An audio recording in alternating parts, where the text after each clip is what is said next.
Viewers, আমরা আজকে এসেছি শালিকোঠাতে। আমাদেরকে একজন দাদা, বিশ্বজিৎ দাদা ভাই ফোন করেছিলেন যে ওনাদের গোয়াল ঘরের ভিতরে একজন নাকি দুধিয়াখড়ির সাপ আছে, মানে স্পেকটিক্যাল কবরা। তো আমরা সাপটিকে রেস্কিউ করতে আসছিলাম। তো হঠাৎ করে আমাকে ফোন করে জানানো বললো যে ওই সাপটার উপরে নাকি গরু পা রেখে সাপটিকে ইনজোর্ড করে দিয়েছে। তো আমরা এসে পৌঁছে গেছি, স্পটে পৌঁছে গেছি। তো যাদের বাড়িতে আমরা এসেছি ওনাদের একটু বক্তব্যটা শুনে নেব, আর তারপর সাপটাকেও দেখাচ্ছি আপনাদেরকে, ঠিক আছে? তো কি হয়েছিল কাকু? হয়েছিল বলতে গিয়ে গোয়াল ঘরে আমি হঠাৎ এখানে বসতে বসতে বললাম যে গরুটা একটা খড়খড় করলো, বলে যাই একটু খড়টা দিয়ে আসবো।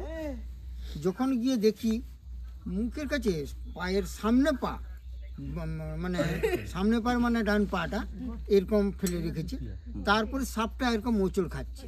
আচ্ছা, হঠাৎ মোচড় খাচ্ছে কেন, কি ঢ্যামনা সাপটা, আমার লাইট মেরে যখন দেখলাম না দু সাইডে দুটো দাগ দেখতে পেলাম আর কি। তারপরে আমি আমার স্ত্রীকে ডেকে পাঠালাম, সে দৌড়ে গেল, গিয়ে পরে আস্তে করে গরুটাকে আপনি যখন দেখলেন তখন সাপটা জ্যান্ত ছিল? হ্যাঁ, জ্যান্ত ছিল। সাপের মাথাটা তখন জ্যান্ত ছিল?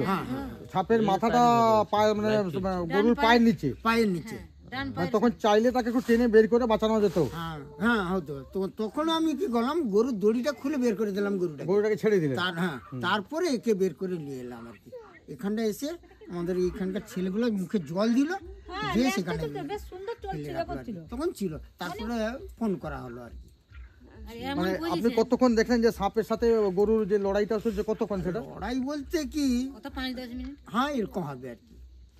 তো আমরা ওই গোয়ালটাকে একবার দেখে নিব কোন জায়গাটা কি ছিল, ঠিক আছে? আপনি সাপটাকে চিনতে পারছেন তো? হ্যাঁ হ্যাঁ, চিনতে পেরেছি। তো গরুকে কামড়েছে? না, বর্তমান গরুকে কামড়াইনি।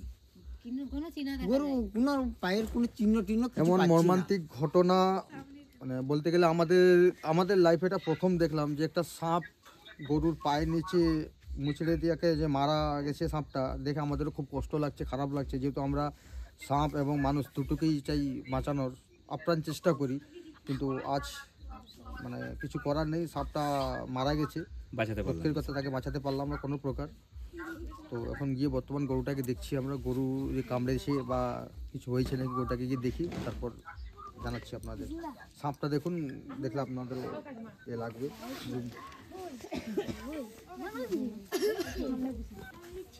এই গরুটা না? এইখানটা যখন আসি তখন সাপটা ছিল এইখানটা আর মোচড় খাচ্ছে, এইখানটাই মানে সাপের বডিটা সেদিকে, মাথায় দিকে? বডিটা ওইদিকে। আচ্ছা আচ্ছা, বডিটা ওইদিকে আছে, মাথাটা এইখানটা, আর গরুর পা মাথার উপরে। হ্যাঁ, এইখানটা।